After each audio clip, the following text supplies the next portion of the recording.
and the other can barely make it from day to day, it is difficult to understand God. When you can be driving down the interstate and see a car that is barely nicked and a life is lost, while on the other side it takes the jaws of life to pull somebody out and it seems they walk away without a scratch or a scar. Sometimes it is difficult to understand God. A person who works out twice a week and has a healthy diet, and one day you hear the tragic news that they have died of a sudden massive heart attack, while others eat whatever they want to eat. They go to the doctor and they have a clean bill of health. God sometimes is difficult to understand. And I have discovered that God cannot be figured out.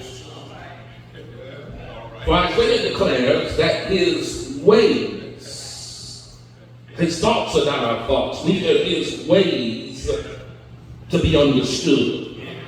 But here's the sermon in a sentence: while God cannot be figured out, God must be followed. I said, God cannot be figured out, but God must be followed. By the time of our text, it is Ahab who is king over Israel. And he has been unfaithful to God because he has allowed his wife Jezebel to introduce him to false gods, particularly of that of Baal. He's allowed his wife to influence him in such a way where he now has allowed her influence over his life to cause him to now worship Baal.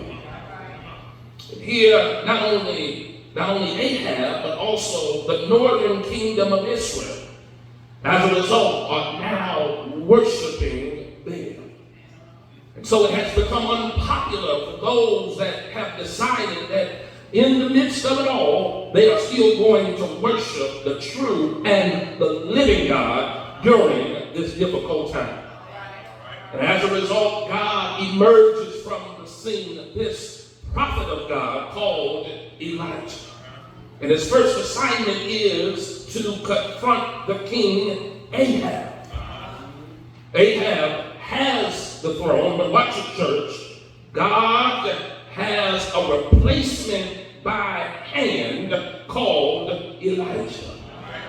Because he wants us to understand that there are times that you can have titles, but not tags. Lord have mercy.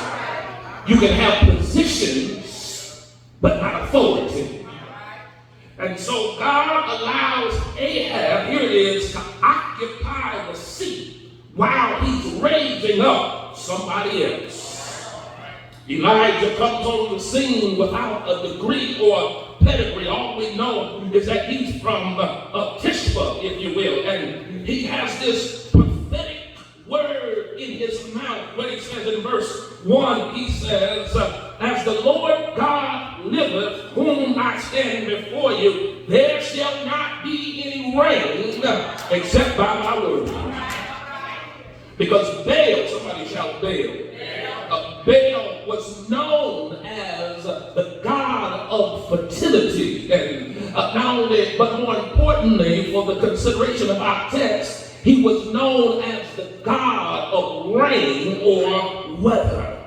And Elijah steps on the scene and tells Ahab that Baal is not in charge nor in control, but Jehovah God is in charge and in control.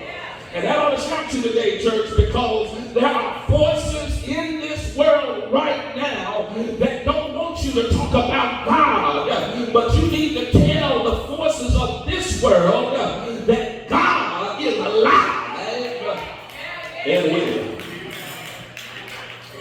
Because you need to understand when Elijah makes this decree, when he tells this prophetic utterance, if you will, because Israel had depended upon rain. It was a very sign that when rain had failed, that their crops would grow. When rain would fall, they would have a harvest. Literally, rain was a sign and a symbol of God's blessings. Now, I know you don't like rain. When it rains, it messes up your parade. When it rains, you have a bad day. But can I tell you, if you live in this life, you are going to have some rain. But the good news is while it rains help things to grow. Lord have mercy. It helps flowers and the grass and vegetation to grow. Thank God for some rain. Here comes Elijah, this unknown prophet, who tells the king it's not going to rain 3 years.